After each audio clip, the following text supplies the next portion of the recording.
Meus amigos, hoje foi o primeiro dia de depoimentos na CPMI do 8 de janeiro e já pegou fogo, viu? Porque o primeiro convocado, o ex-diretor-geral da Polícia Rodoviária Federal, Silvinei Vasquez, botou para quebrar e fez a senadora Elisiane Gama, relatora da CPMI, passar vergonha. Ficou claro, dentre outras coisas, que ela tá lá realmente para blindar o desgoverno, para desviar o foco, para não fazer as perguntas que são pertinentes ao caso, ou seja, o 8 de janeiro, né? Ele foi lá e teve que responder perguntas de caráter pessoal, sobre a sua profissão, sobre a sua carreira, né, sobre as eleições de 2022, porque uma coisa não tem nada a ver com a outra. Tudo bem, o 8 de janeiro realmente foi desdobrado, digamos assim, por conta não do resultado das eleições, mas de todo o processo eleitoral, né, do resultado do processo eleitoral, de como se deu a coisa. Então muitas pessoas ficaram realmente revoltadas com o escândalo do radiolão, né, com a maneira com que se deu todo o processo. Um lado foi censurado, um lado foi impedido de falar sobre o outro e vice-versa, né? Enquanto o outro podia falar o que quisesse desse um, e por aí vai, né? Não vamos entrar em detalhes aqui, todo mundo sabe o que aconteceu. Mas a questão é que ela estava ali para fazer perguntas relacionadas ao 8 de janeiro, mas perguntou sobre outras questões. Bom, achando que ia desviar o foco, achando que ia colocar o Silvinei Vasquez em uma saia justa, achando que ia lacrar e que ia emplacar narrativas, mas ela se deu mal, porque o Silvinei, ele estava muito bem preparado. E logo no início ele já deu essa aqui, ó, já mandou realmente que estava preparado para a coisa, né? Olha só. Os bloqueios. Hoje é o dia de trazer a verdade para cá e acabar com esse monte de fake news aí que ocorreu até agora. Qual é a verdade? A verdade vocês vão ouvir daqui a pouco. Não percam, hein? Isso é muito importante que a gente traz aí. Exatamente. Fique atento aí que vai ser muito importante as informações, mudar completamente esse monte de mentira que foi trazido ao Brasil aí. Vocês vão gostar. Bom, então a gente sabe que desde o ano passado, desde o final do ano passado, eles estavam tentando emplacar a narrativa de que, de fato, houve ali bloqueios da PRF com o intuito de impedir que os eleitores do Lula fossem votar, né? Tem até algumas decisões aí de algumas figuras do judiciário nesse sentido. Não vamos entrar em detalhes aqui. Mas a questão é que o Silvinei, já desde cedo, chegou ali e falou, olha, hoje vocês vão saber a verdade. Hoje é dia de quebrar as narrativas. E assim ele o fez, né? Veja, ex-diretor da PRF destrói narrativa da esquerda e solta o verbo sobre as eleições em depoimento à CPMI. Vamos entender aqui, ó. O ex-diretor da PRF, Silvinei Vasquez, negou nesta terça-feira, em depoimento à Comissão Parlamentar Mista de Inquérito, que o órgão direcionou as ações da região Nordeste para atrapalhar as eleições presidenciais de 2022. Essa era a narrativa que estava tentando ser emplacada aí pela esquerda, né? Abre aspas, o que se falou muito é que a PRF, no segundo turno da eleição, direcionou a sua fiscalização para o Nordeste brasileiro. Isso não é verdade. Não é verdade porque o Nordeste é o local onde temos 9 estados, 9 superintendências, temos a maior estrutura da PRF no Brasil, a maior quantidade de unidades da PRF. Nos estados do Nordeste é onde se encontra hoje lotado o maior número de efetivos da instituição e é o estado brasileiro onde está a maior malha viária de rodovias federais do país, né? Disse ele. Então, assim, eu acredito, né? Aqui não tem como você contrapor a realidade, tá? Como é que você vai contrapor esses argumentos aí? Não tem como. É realmente a região que tem maior quantidade de estados, maior quantidade de superintendências da PRF, tem o maior efetivo da PRF, como é que você vai contrapor isso aí? A narrativa era de que foi direcionado o efetivo da PRF para o Nordeste para interceptar esses eleitores, mas o efetivo maior já está lá, sempre foi assim, né? Não foi nas eleições. Como é que você vai desbancar essa narrativa? Não tem como, né? Essa questão aí. Agora, eu acredito que as atenções foram e ainda estão sendo direcionadas ao Silvinei Vasquez, porque foi durante a sua gestão, quando diretor da PRF, no governo Bolsonaro, é que ocorreu as maiores apreensões de drogas desse país, nas rodovias federais, nas famosas BRs, né? Então, a gente sabe aí que uma ala da esquerda é ligada, vocês sabem muito bem, a quem, né? É quem tem aí o diálogo cabuloso, né? São diálogos cabulosos aí, não é mesmo? Marques justificou as ações na região na véspera das eleições presidenciais porque o local concentra a maior quantidade de acidentes com vítimas nos estados e o maior número de crimes eleitorais.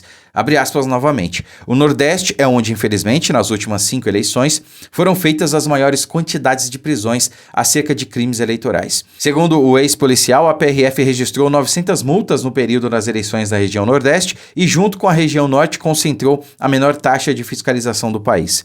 Onde mais se fiscalizou foi o Sudeste, depois o Sul, e Centro-Oeste e o Nordeste, né? Empatado com o Norte. Ficou na quarta posição. Tivemos, em média, 25 locais de fiscalização no Nordeste, no segundo turno, afirmou, né? Então, tá aí essa grande narrativa que foi simplesmente desmascarada na CPMI, na cara da Elisiane Gama. E, claro, ela não gostou, né? Tanto não gostou que iniciou um tumulto ali, né? Então, ela fazia as perguntas para o Silvinei e tentando, assim como foi na CPI do Covid, né? Parece que ela aprendeu bem o modus operandi, emplacar a narrativa, direcionar a resposta do depoente, né? Acompanhem aqui. Foi ou não foi acusado neste processo? Não, eu quero uma resposta. Eu não vou ficar abrindo espaço aqui para fazer discursos. E muito menos simplesmente utilizar a CPI como um passo de debate. É aquela coisa, né? Eles fazem uma pergunta extremamente complexa, tá? E esperam uma resposta simples, sim ou não. Não, você tem que explicar o contexto, né? Mas não, eles não querem. Eles querem só o sim ou não, que é para depois fomentar a narrativa deles, né? Deixa eu fazer. Não está... Me responda. Respeita, senador. Deputado, Senhores. deputado, deixa eu falar Senhores aqui uma coisa deputados, pra senhores você. senadores. Presidente. Senhores deputados. Eu gostaria que vocês se Senhores acalmassem. deputados. Você vê ali, ó. Ali não dá para ver na imagem, mas lá atrás está o deputado Éder Mauro, que está revoltado com a Elisiane Gama. Delegado Éder Mauro, por favor. Rapaz, esse Éder Mauro realmente Deputado Éder Mauro. tá fazendo um trabalho interessante aí, viu? Deputado. Explicar para a senhora, não é verdade essa afirmação. O senhor não foi condenado, senhor Silvinei? Deixa eu explicar para a senhora. Não, o senhor não foi condenado. Olha aí, olha aí. Ele está tentando explicar e ela quer uma resposta simples e objetiva, sim ou não. A resposta objetiva é sim ou é não. Não é para fazer discurso. Juízo de valor, tem que dar o nome daquele deputado. Bom, e aí continua a confusão, a sessão inclusive foi até suspensa por alguns minutos depois desse caso e tudo mais, né? E quando volta, a senadora Elisiane Gama, não satisfeita com a vergonha que ela tinha passado até então, porque todas as perguntas que ela fez, o depoente, no caso o Silvinei Vasquez, respondeu de maneira brilhante, tá? Com uma riqueza de detalhes, falando tudo que realmente precisava ser dito e tudo mais. Ela não gostou, obviamente, né? E o deputado Éder Mauro, que viu que ela estava querendo realmente direcionar a coisa para um lado, que não estava fazendo as perguntas da maneira correta, que não deixava o depoente em algumas vezes falar, estava exaltado, né? E ela ficou pé da vida com o Éder Mauro e até mandou ele calar a boca, né? Cara, isso é a atitude de um senador da República. Acompanhem aqui, ó. Agora eu não vou permitir que um depoente venha para cá e tente tripudiar sobre esta relatoria. Fiz uma pergunta de forma clara. Tripudiar, nas palavras dela, né? Pra ela é não responder da maneira que ela quer. Tem que responder da maneira que ela quer, né? É sim ou não, acabou. É isso que não é eu espero que ele responda. E nem vou aceitar que parlamentar nenhum aqui tente cessear minha voz. Deputado Vossa Excelência nem é integrante desta comissão. Então, simplesmente se cale. Se cale, porque neste momento, quem está falando aqui é a relatoria da comissão e eu não vou aceitar nem você nem ninguém. Vai gritar em outro lugar, aqui não, deputado. Vai gritar em outro lugar, aqui não. Respeite esta comissão. Cale sua boca. Respeite a comissão. Cale a boca. Presidente, eu não vou aceitar isso aqui na comissão. Cale a boca, Eu você, peço, deputada Elisiane. Vossa Excelência, eu não vou me submeter a esse tipo de agressão Deputada, aqui na tenha comissão. Cale a boca, você. Os trabalhos estão suspensos pelo prazo de 5 minutos. Aí foi suspenso de novo a sessão. Enfim, chumbo trocado não dói, né? Ela mandou o Éder Mauro calar a boca e ele também mandou ela calar a boca, né? Ficou por isso mesmo. Mas deu pra ver aqui realmente que a direita tá aprendendo e aprendeu alguma coisa com a CPI do Covid o ano passado, né? O ano retrasado, aliás. Então, assim, foram várias narrativas que foram emplacadas na CPI.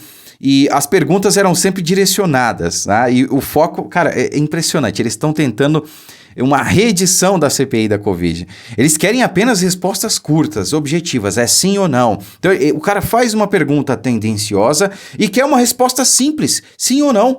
Não quer uma resposta completa, não quer que realmente as coisas venham à tona, não. Ela quer ali apenas que a narrativa dela seja favorecida. Porque a partir do momento que ela faz uma pergunta complexa e espera uma resposta simples, ela vai poder direcionar o relatório depois.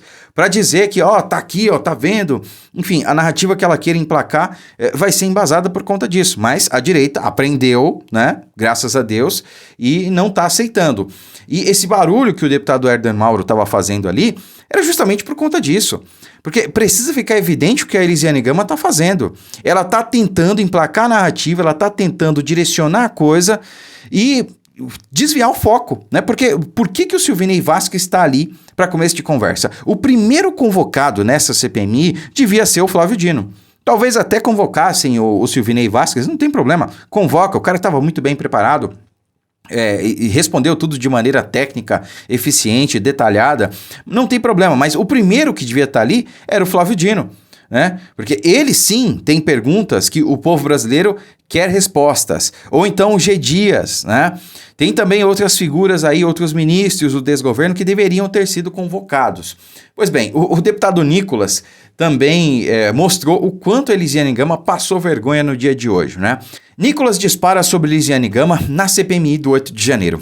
Tá tomando uma lavada do depoente, realmente, né? Ele respondeu tudo de maneira técnica, impecável. O deputado federal Nicolas Ferreira comentou sobre a atuação da relatoria da CPMI do 8 de janeiro, senador Elisiane Gama, durante o depoimento do ex-diretor-geral da Polícia Rodoviária Federal, o Silvinei Vasquez, né?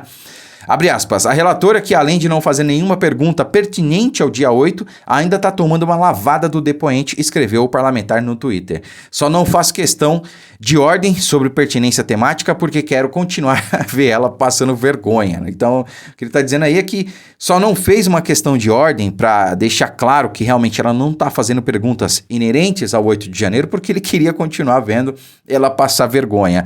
E é bom que ela passe, porque pelo menos fique exposto realmente que essa turma aí não está preparada e, mais ainda, não estão interessados em saber a verdade do 8 de janeiro, mas sim de esconder ela, né, e dos seus verdadeiros responsáveis. Essa é que é a questão.